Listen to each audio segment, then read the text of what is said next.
I found out by accident. That's the part that still twists my stomach when I think about it. How betrayal doesn't always announce itself with drama. Sometimes it slips into your life quietly, hiding behind familiarity, behind laughter you've trusted for years. I was standing in my kitchen, barefoot on cold tile, scrolling through my husband's tablet because mine had died. I wasn't snooping. I didn't need to. Trust had never required effort for me, not with him, and definitely not with her. My best friend, the woman who had been in my life longer than my marriage. A notification popped up, an email preview, half cut off but clear enough to make my breath hitch. Transfer complete, same account as last time. I stared at it, confused at first. My husband handled most of the finances, sure, but we talked about big things. We planned together. Or at least I thought we did. I tapped the message, and just like that, my world split open. There were spreadsheets attached, account numbers I didn't recognize, dates, amounts that made my hands start to shake, thousands moving in and out, quietly, consistently, like a second life operating beneath the one I was living. And then I saw her name, not just once, repeated. In the emails, in the notes, in the confirmations. My best friend wasn't just aware of it, she was managing it. My chest tightened as if someone had wrapped their hands around my ribs. I scrolled faster, my heart pounding louder with every line. It wasn't just money being hidden, it was strategy. Make sure Tanya doesn't see this. We'll move it after the holidays. She trusts you. That last line burned the deepest. She trusts you. I dropped the tablet on the counter like it had burned me. My knees felt weak, but I didn't sit down. I couldn't. Something inside me had gone completely still, like my body knew that if I moved too fast, I'd shatter. This wasn't a mistake. This wasn't confusion. This was betrayal, carefully planned, calmly executed, and carried out by the two people I had loved most in the world. I thought about every late-night phone call between her and me, every time she told me I was lucky to have a man like my husband, every moment she encouraged me to let him handle things because that's what partnership looks like. I thought about the way she hugged me when I cried about feeling disconnected in my marriage. I thought about the nights she stayed over, sleeping in my guest room, laughing with us over wine. And suddenly, all of it felt contaminated. I didn't scream, I didn't cry, I didn't confront anyone, because something inside me understood immediately. If they could lie this easily, this smoothly, then the truth was bigger than what I had already seen. So I did the only thing that made sense. I stayed quiet. That night, I cooked dinner like nothing was wrong. I smiled when my husband talked. I laughed at the right moments. When my best friend texted me a heart emoji and asked how my day was, I replied, "Good, just tired." Inside, I was wide awake because now I knew two things for certain. They had underestimated me, and I was done being the last person to know what was happening in my own life. As I lay in bed that night, staring at the ceiling while my husband slept beside me, I made a decision that would change everything. I wasn't going to expose them in anger. I was going to let the truth bury them on its own terms, quietly, completely, and when it finally surfaced, they would have no idea how long I had been watching. The hardest part wasn't pretending nothing had changed. It was realizing how easily I could. Once you know the truth, you start noticing patterns you used to excuse. The late nights, the work emergencies, the way my phone would buzz with her name right after he stepped out of the room. I had called it coincidence before. Now I called it choreography. I became observant in ways I had never needed to be. Quiet, precise. I stopped reacting and started recording, not emotionally, but strategically. Screenshots, forwarded emails, time-stamped bank alerts. I created a private cloud folder with a name so boring no one would ever click it. Recipes. Inside it lived my reality. I checked our joint accounts more often, not to confront, but to understand the rhythm of what they were doing. Money moved in patterns, always after certain meetings, always before certain trips, and always with her involvement, masked as help and advice. She had always been good with numbers. I remembered that now with bitter clarity.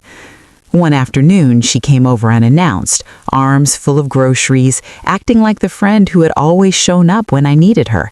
She hugged me tightly, her cheek against mine, and whispered, "You okay?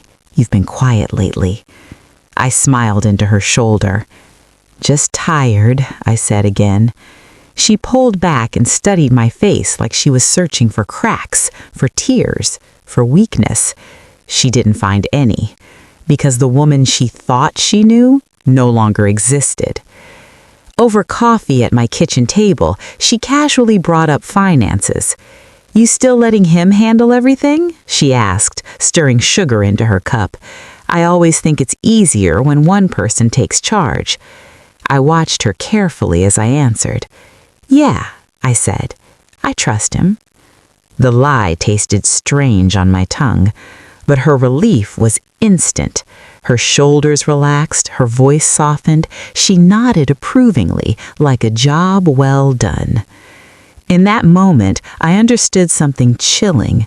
She wasn't just betraying me, she was managing me. That night, after everyone had gone home, I opened my laptop and began digging deeper. I requested old statements, traced transfers, matched dates with events. The picture that emerged wasn't just infidelity and hidden money, it was collaboration. They had planned this. She wasn't a bystander, she wasn't caught in the middle. She was an architect. And as sick as it made me feel, it also clarified everything. This wasn't a confrontation waiting to happen. This was a collapse waiting to be timed correctly. I contacted a financial advisor the next day under the guise of future planning. I didn't accuse. I asked questions. I listened. I learned what options existed when trust had already been broken.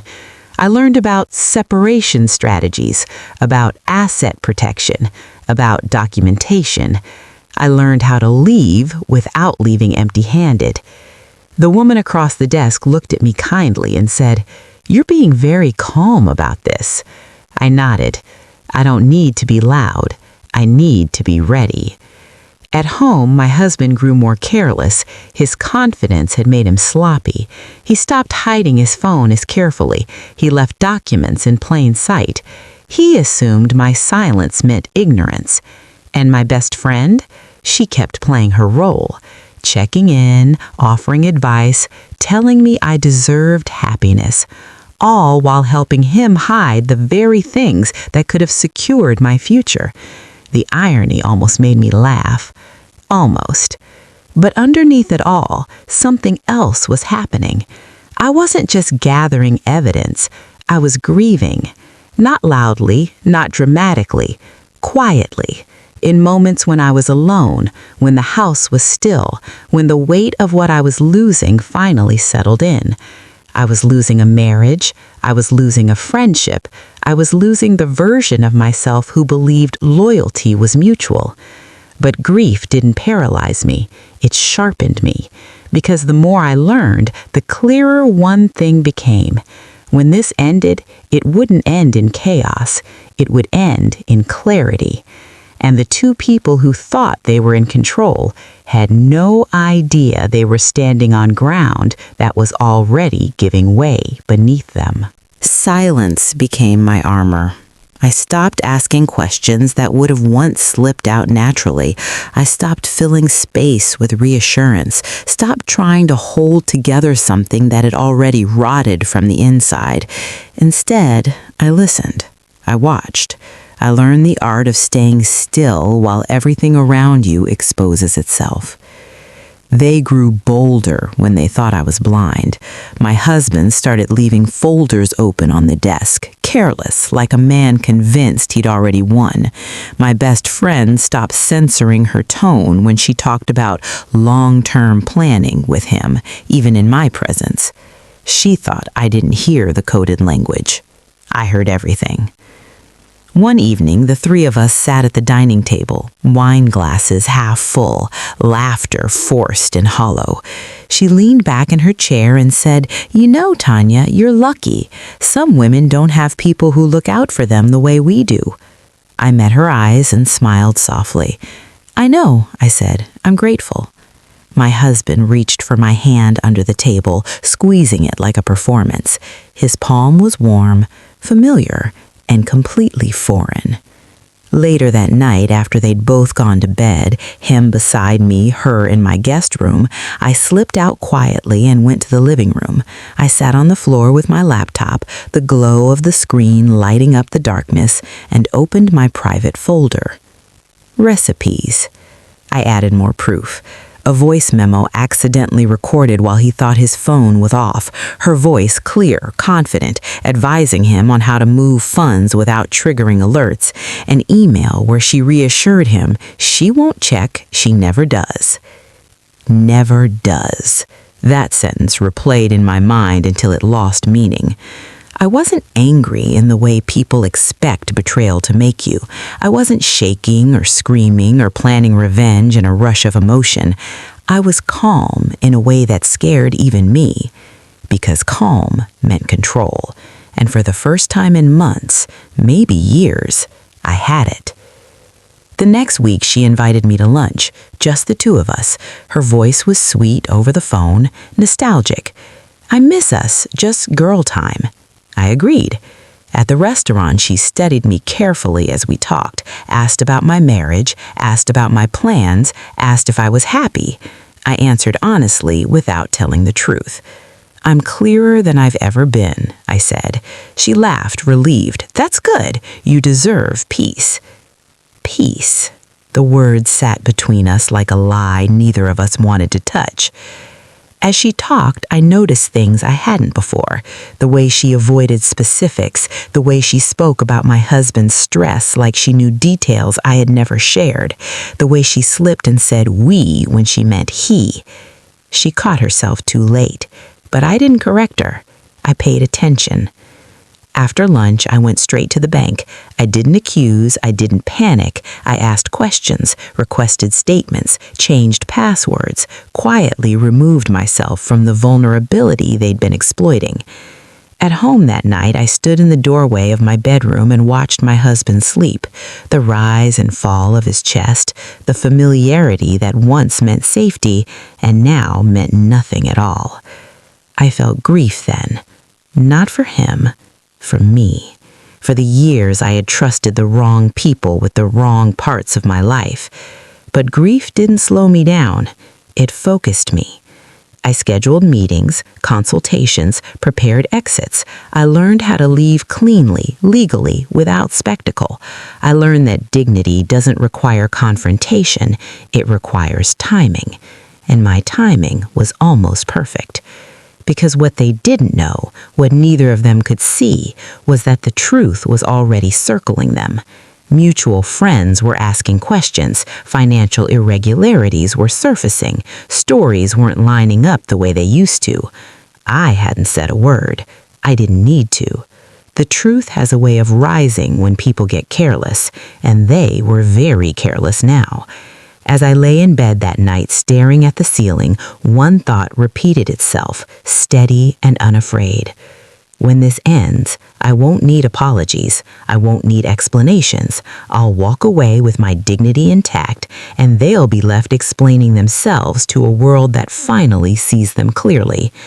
The only question now was how much damage their own lies would do before everything collapsed. By the time the cracks started to show publicly, I was already gone emotionally. Not absent, just unreachable. I stopped sharing my thoughts, stopped venting, stopped leaning on anyone for validation. My world became small on purpose, my routines, my plans, my exit strategy. Everything else was noise. They mistook my calm for compliance. My husband became reckless in a way only confident men do. He talked louder, lingered longer on his phone, took trips that didn't line up with his calendar. He assumed I was too comfortable, too passive, too distracted by my own life to notice his unraveling control. And my best friend, my best friend, she became bold. She started dropping hints that bordered on arrogance. "You know," she said one evening while sitting on my couch, legs tucked under her, "sometimes relationships outgrow honesty. It's not lying if you're protecting someone from pain." I stared at her, my face calm, my heart steady. "That's an interesting way to justify things," I replied. She laughed, brushing it off. "I'm just saying, some truths don't help anyone." I nodded slowly. Some truths destroy everything, and I was about to let one do exactly that. The collapse began with money. It always does. A routine audit at my husband's company flagged inconsistencies, small ones at first, transfers that didn't match reports, accounts that didn't align. He came home irritated that night, pacing, snapping at nothing. "Everything okay?" I asked gently. "Just stress," he muttered, "people asking questions they shouldn't." I watched him carefully. Questions. The next week, one of our mutual friends pulled me aside at a gathering. "Hey, can I ask you something?" she said quietly. "Are you and your husband okay financially?" I felt it then, the shift, the truth starting to surface without my help. "We're fine," I said simply. I didn't lie, because I was fine. The friend hesitated. "It's just, there are rumors." I smiled politely. There always are. That night, I added another file to my folder, not because I needed it, but because I wanted it complete.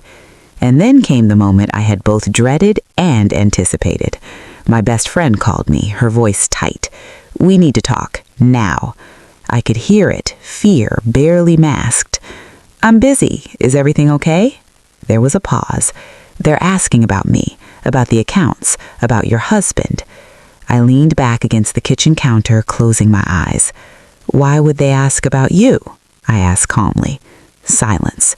Then softly, "You don't know what's going on, do you?" I almost laughed. "I know exactly what's going on. I've known for a long time." Her breath caught. "You... what?" "I know about the money. I know about the accounts. I know about the affair." The words hung between us, heavy and final. "You went through his things?" she snapped, defensive now. "No, you put it all in writing." Another silence, longer this time. "Tanya," she said, her voice cracking, "I can explain." I smiled, though she couldn't see it. "I'm sure you can, but you won't. Not to me." "What does that mean?" she demanded. "It means," I said quietly, "that I've already done what I needed to do." Before she could ask another question, I ended the call. I didn't confront my husband that night. I didn't need to. The next morning, I packed a single suitcase, important documents, personal items, nothing emotional. I left a note on the kitchen table, short, factual, unkind in only its honesty. "I know. I'm done. Please communicate through my attorney." When he read it, the panic hit. I could see it in the messages that followed, the calls, the desperation, the sudden need to talk things through. I didn't answer, because the truth was already doing its work. And somewhere, not far away, my best friend was realizing that betraying the wrong woman doesn't end in forgiveness. It ends in exposure. And the fallout had only just begun. The first time my husband showed up where I was staying, I didn't open the door. I watched him through the peephole instead.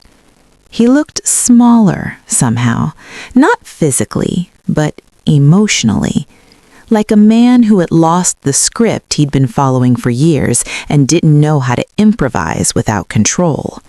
He knocked twice, then a third time harder. "Tanya," he called, "I know you're in there." I stayed silent. because silence was the only language he didn't know how to manipulate. My phone buzzed non-stop in my hand, missed calls, texts stacking on top of each other. "We need to talk. You're overreacting." She twisted things. "You don't understand the full picture." I almost smiled at that last one. I understood it better than he ever would. When I finally blocked his number, the quiet that followed felt like oxygen rushing back into my lungs. I sat on the edge of the bed and let myself feel it. Not relief exactly, but release, like I had been holding my breath for years without realizing it. Later that day, my attorney called. "They're scrambling," she said calmly. "Your husband's accounts are under review, and your friend's name keeps appearing in places it shouldn't." Friend. The word sounded foreign now. "Good," I replied. "I want this handled cleanly." "It will be," she assured me, "but I should warn you, people don't go down quietly when they're exposed." I knew that already, because she called me that evening. My best friend. Her name lit up my screen, and for the first time since all of this began, my heart didn't race. It didn't even flinch. I answered. "You set us up," she said immediately, anger and fear tangled together. "You let this happen." I leaned back in the chair, crossing my legs. "No," I said calmly. I stepped out of the way. You knew and you didn't say anything." "That's correct." "How could you just watch?" she demanded. I paused, choosing my words carefully. "The same way you watched me. When you helped him hide money, when you slept with my husband, when you smiled in my face and told me you loved me." Her breath hitched. "This wasn't supposed to come out like this," she said weakly. I closed my eyes. Betrayers always say that. What was it supposed to look like? Me staying quiet forever? Me losing everything while you built a life on my back? She didn't answer, because the truth didn't need decoration. I never exposed you. I never warned anyone. I never raised my voice. All I did was stop protecting lies that weren't mine to carry. "You ruined everything," she whispered. I laughed softly, not with humor, but clarity. "No," I said, "you ruined it. I just survived it." When I hung up, I didn't feel triumphant. I felt done. Days later, the fallout went public. Questions at his job, frozen accounts, whispers that turned into headlines no one wanted their name in. Mutual friends stopped calling me for updates and started calling me with apologies. "I had no idea," they admitted. "I should have believed you," they confessed. I accepted none of it, because peace doesn't require witnesses. My divorce moved quickly after that. The evidence was undeniable, the money trail too clean to argue with. What he had hidden came back into the light, and what belonged to me, legally and morally, was returned. I didn't celebrate. I closed doors. The last time I saw him was in a conference room filled with lawyers and paperwork. He looked at me like he was seeing me for the first time. "You planned this," he said quietly. I met his eyes without flinching. "No," I replied. "I survived it." And I walked out without looking back. But just when I thought the chapter was closing, I received one final message from her. 3 words that landed heavier than anything she'd said before. "You'll regret this." I stared at the screen, my reflection faintly visible in the glass. Maybe she believed that, but what she didn't know, what neither of them understood, was that I had already made peace with losing them. The only question left was how far their desperation would take them next. Threats sound different when you're no longer afraid. "You'll regret this." I read the message again the next morning, not with dread, but with curiosity. Regret implies loss, and I had already lost what mattered least, people who could betray me without blinking. I deleted the message and went on with my day. That's what unnerved the most. I didn't spiral, I didn't retaliate, I didn't crumble. I moved on. My attorney advised me to keep communication minimal and indirect, but even she seemed impressed by how little drama followed me. I wasn't interested in being the centerpiece of a collapse. I wanted distance, clarity, and a future that didn't involve constantly checking over my shoulder. Still, desperation has a way of leaking out. My husband's colleagues started calling, not me, but mutual friends. Questions multiplied, stories shifted. What had once been framed as private marital issues now carried words like fraud, misconduct, and breach of trust. The narrative was unraveling faster than anyone expected. And my former best friend? She vanished, deleted social media, stopped returning calls, quietly stepped away from every circle she'd once dominated.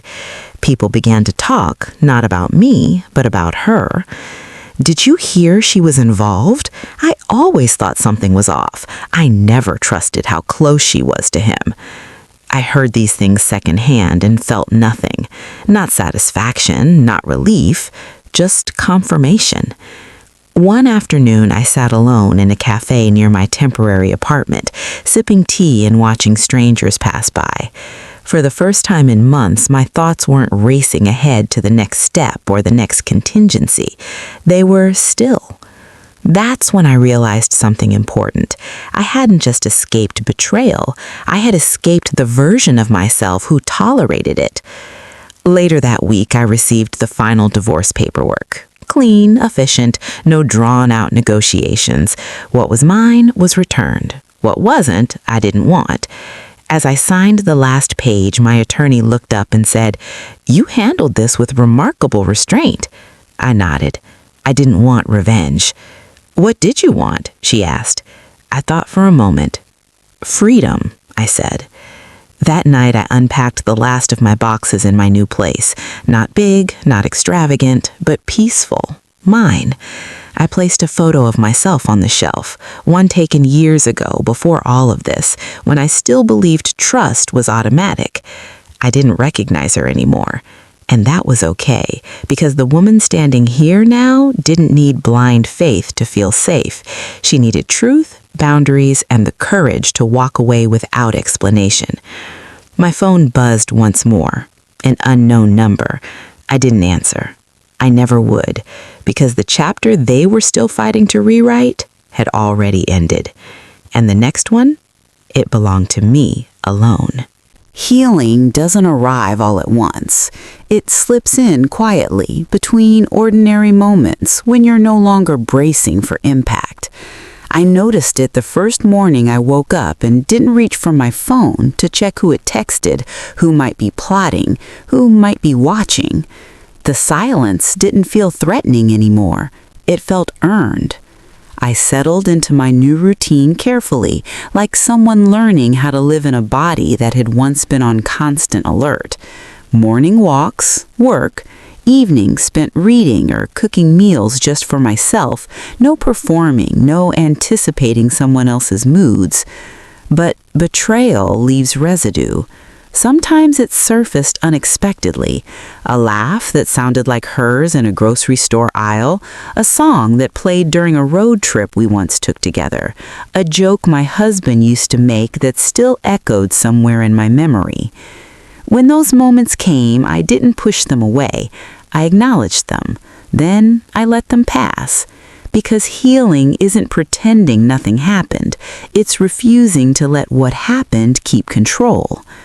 A month after the divorce finalized, I ran into someone who used to be part of our inner circle. She hesitated when she saw me, unsure of which version of me she'd encounter, the devastated wife or the bitter ex. Instead, she got me, calm, polite, uninterested in reliving the past. "I'm glad you're okay," she said awkwardly. "Everything that happened was shocking." I smiled. It wasn't shocking to me. She blinked. You knew? For a long time. She shook her head slowly. I don't know how you stayed quiet. I considered that for a moment, because silence was the only thing that belonged to me, and I wasn't giving it away. She nodded like she understood something she'd never thought about before. Word spread, not through gossip, but through absence. I wasn't at gatherings anymore. I wasn't part of the conversations. I wasn't available to be triangulated or explained or pitied. And that absence did more than any argument ever could. It forced people to sit with their assumptions. It forced my former best friend to live without an audience. It forced my ex-husband to face consequences without someone cushioning the fall. And it gave me something I hadn't had in a very long time: space. With that space came clarity. I began investing in myself, not just financially, but emotionally. Therapy, long conversations with myself I had been avoiding for years, questions that didn't have easy answers. Why did I trust so easily? Why did I ignore my instincts? Why did I confuse familiarity with loyalty? The answers weren't comfortable, but they were freeing.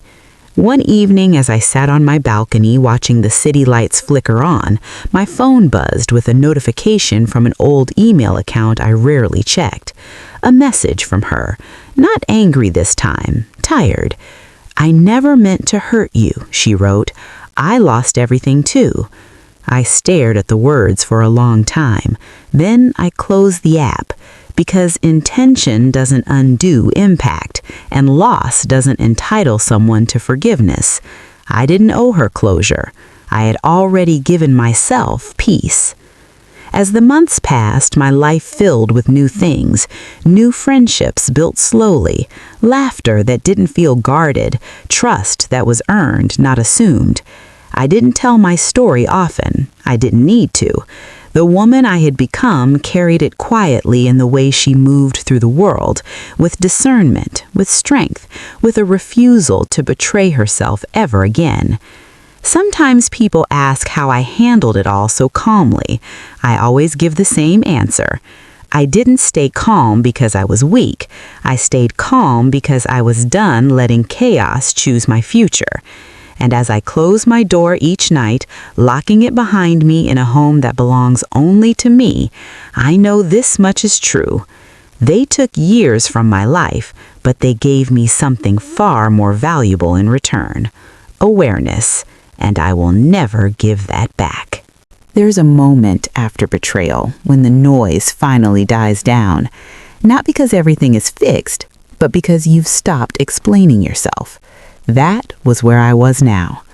Life had settled into something quieter, steadier. My days were no longer dictated by suspicion or strategy. I wasn't gathering evidence anymore. I wasn't bracing for phone calls or preparing responses in my head. I woke up, lived my life, and went to bed without anyone else's chaos riding shotgun. And that was when the weight of it all truly landed. Not the shock, not the anger, the understanding. I began to see how deeply intertwined my identity had been with those two relationships, how much emotional labor I had poured into maintaining harmony that only benefited them, how often I had been the bridge, the buffer, the one smoothing edges while they sharpened knives behind my back. It wasn't just betrayal, it was exploitation of my loyalty. Once I named it, I couldn't unsee it. I started therapy, not because I was broken, but because I wanted to understand the patterns that led me there. Session by session, I unpacked the ways I had been taught to prioritize peace over truth, connection over boundaries. You weren't naive, my therapist said one afternoon. You were trusting in a world that didn't honor trust. That distinction mattered. It shifted something in me. I stopped blaming myself for what I hadn't known, and I stopped romanticizing people who had proven themselves unworthy. Meanwhile, the fallout continued, quietly, predictably. My ex-husband's career stalled, not dramatically, not publicly, but permanently. promotions that never came, invitations that dried up, trust that couldn't be rebuilt once questions were asked. My former best friend tried to re-enter circles she once dominated. She was polite, reserved, unconvincing. People listened differently now, watched more closely. The absence of my voice had forced them to form their own conclusions, and those conclusions weren't kind. I didn't gloat, I didn't reach out. I simply watched the distance widen and felt nothing but relief. One evening, I ran into her unexpectedly at a bookstore. She froze when she saw me, like she'd been caught somewhere she didn't belong. "Tanya," she said softly. I met her gaze calmly. She looked older, not in years, but in weight, like life had finally stopped cushioning her choices. "I hope you're doing well," she added. "I am." And that was all. No confrontation, no apology, no closure scene anyone could replay later, just truth standing quietly between us. When I walked away, my hands didn't shake, my heart didn't race. I didn't look back, because the power wasn't in proving anything. It was in no longer needing to. That night, I wrote something in my journal I hadn't realized until then. Betrayal didn't change who I was. It revealed who I needed to stop being. I stopped being accessible to people who treated honesty like a weakness. I stopped being loyal to narratives that required my silence, and I stopped shrinking myself to preserve relationships that thrived on imbalance. The woman I am now moves differently. She listens before she trusts. She observes before she commits. She values peace over proximity. And she understands that walking away quietly is sometimes the loudest statement you'll ever make. There was a time when losing them felt like losing everything. Now I see it clearly. Losing them was the beginning, and what I've built since, within myself, around myself, belongs to no one else. Not anymore. Freedom has a strange aftertaste. It's sweet, but unfamiliar, like a flavor you don't trust at first because your body is used to bitterness. That's how my life felt now. Lighter, quieter, but almost too calm after so much emotional noise. I had to relearn myself in that calm. I noticed how much space opened up when I stopped carrying other people's secrets, how much energy returned when I wasn't monitoring moods, anticipating lies, or preparing for disappointment. My days stretched wider, fuller, no longer crowded with emotional labor that had never been reciprocated. I started saying no without explanation. No to invitations that felt performative, no to conversations that circled the past, no to people who only reached out when they wanted proximity to my peace without earning it. At first it felt uncomfortable, like I was breaking an unspoken rule about being agreeable, forgiving, available. Then it felt powerful.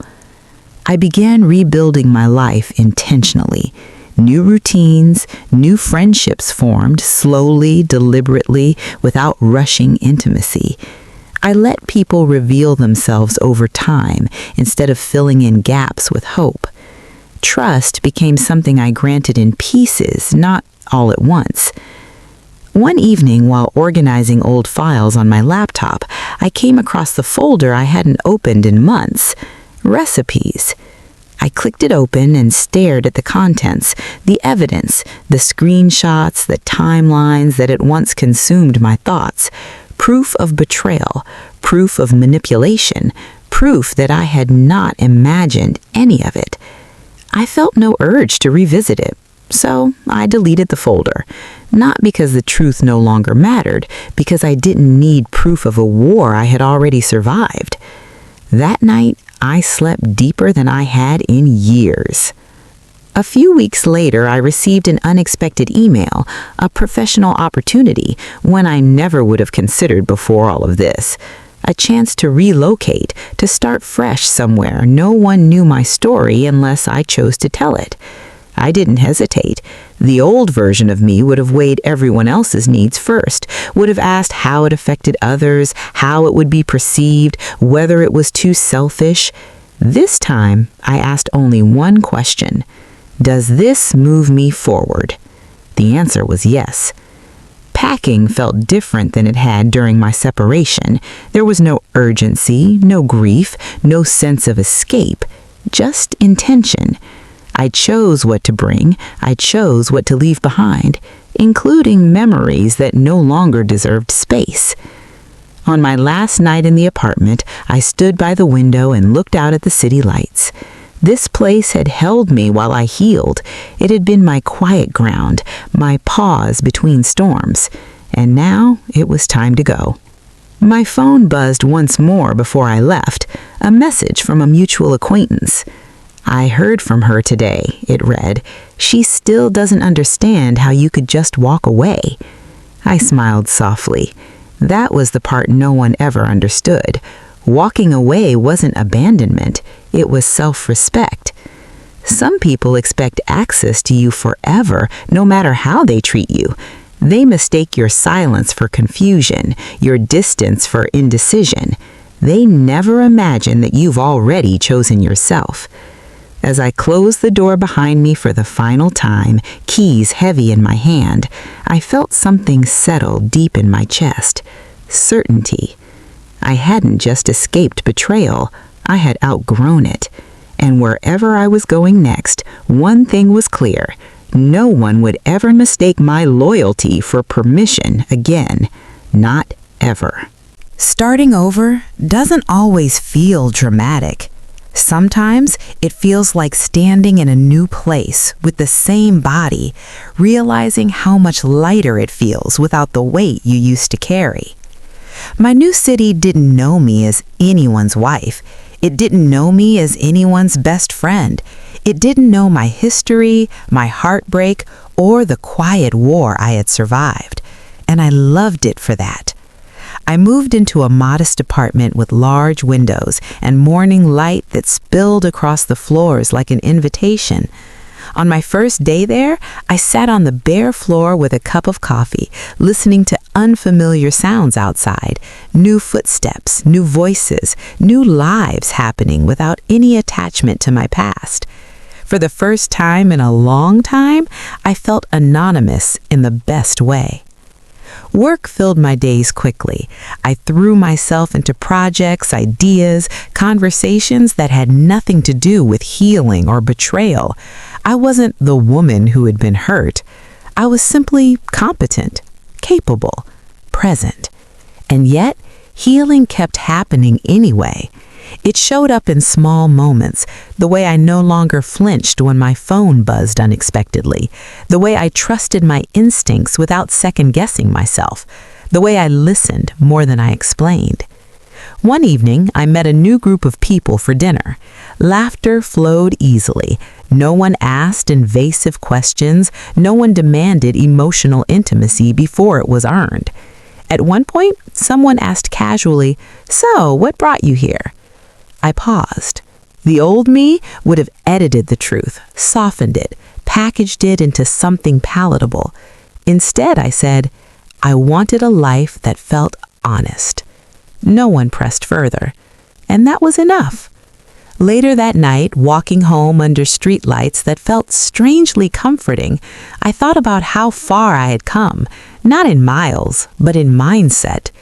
There was a time when my world revolved around two people who saw my loyalty as something to exploit, who mistook my trust for access, my kindness for control. Now, my world revolved around myself, not in isolation, in alignment. But the past wasn't completely done testing me. An envelope arrived one afternoon, forwarded from my old address, no return name. Inside was a short note, handwritten. I never thought you'd leave like that. I still don't understand how you could be so cold. No signature. I didn't need one. I folded the paper once, then again, then placed it in the trash. Not out of anger, out of clarity. because people who benefit from your silence will always call your boundaries cruelty, and I was done explaining the difference. That night, as I sat on my couch watching the city lights blink on one by one, I felt something settle in my chest that I hadn't felt before. Peace without vigilance. Not the fragile kind, the solid kind. The kind that doesn't require proof or validation. The kind that comes from knowing you handled betrayal without becoming bitter. That you left without destroying yourself. That you chose dignity over spectacle. And as I turned off the lights and prepared for sleep, one thought stayed with me, steady and unafraid. They didn't lose me when I walked away. They lost me the moment they thought I'd never leave. And tomorrow, whatever it held, I would meet it without looking over my shoulder, because I was finally free. Freedom changes the way you remember things. Memories that once cut deep begin to lose their sharp edges, not because they weren't painful, but because they no longer define you. They become information instead of wounds. That's what happened to me. I stopped replaying conversations in my head, stopped wondering what I could have said differently, stopped imagining alternate endings that would have required them to be better people. I accepted something that once felt impossible. They showed me exactly who they were, and I believed them. That belief changed everything. I no longer needed to prove my strength by surviving quietly. I had already done that. Now my strength showed up in how I chose joy without guilt, how I built a life that didn't require anyone's permission. I began saying yes to things that scared me in the right way. New projects, new friendships, new versions of myself. I traveled alone for the first time, sat in unfamiliar cafes with a notebook and no agenda, watched strangers pass by without comparing my life to theirs. I learned how to enjoy my own company without feeling lonely. That was new. One afternoon, while walking through a park filled with families and couples, I felt a flicker of something I hadn't expected. Not sadness, hope. Not for reconciliation, for possibility. I realized I wasn't closed off, I was selective, and that distinction mattered. Back in my apartment that evening, I found myself cleaning out an old box I had carried with me through every move.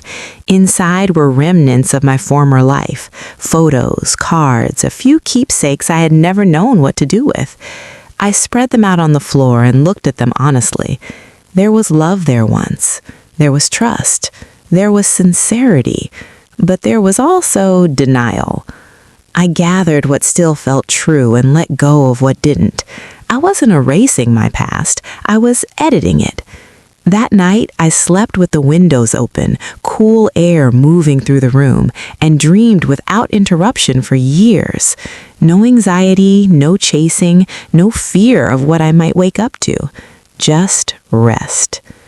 The next morning, I woke up with a thought that felt both simple and profound. I am no longer available for betrayal. Not because I'm guarded, because I'm awake. And as I went about my day, answering emails, laughing with new friends, planning a future that finally felt like mine, I understood something with quiet certainty. The chapter that almost broke me had become the foundation of the woman I now stood on. And the best part? I didn't need an audience to witness my healing. I was living it, fully, finally, and with nothing left to prove. There's a moment when you realize the story is over. Not because the pain vanished, not because everyone apologized, not because justice arrived with fireworks, but because you no longer need the ending to make sense to anyone else. That's where I am now. I wake up in a life that feels intentional, not perfect, not untouched by scars, but honest. I don't flinch at memories anymore. I don't wonder what they're doing, who they're blaming, or how they justify what they lost. Because what they lost was never mine to carry. I used to think dignity meant holding things together at all costs, staying loyal even when it hurt, protecting relationships even when they were quietly dismantling me. I know better now. Dignity is knowing when to stop explaining. Strength is knowing when silence is not submission, and healing is choosing yourself without asking permission. I didn't scream, I didn't expose, I didn't beg for understanding. I watched, I learned, I left. And in doing so, I reclaimed something I didn't even realize I'd been missing for years: myself. The woman I am today trusts her instincts. She listens closely. She loves carefully. She walks away the moment respect leaves the room. She no longer confuses history with loyalty. She no longer confuses proximity with intimacy. She no longer confuses silence with weakness. And if there's one thing this experience taught me, it's this: sometimes the most powerful response to betrayal is not confrontation, it's elevation. Because when you rise quietly, you don't just leave people behind, you leave the version of yourself who accepted less than she deserved. If you learned something new from my life story, please like this video, subscribe to join our community for more stories like mine, and comment down below where you're watching this video from. I'd truly love to know.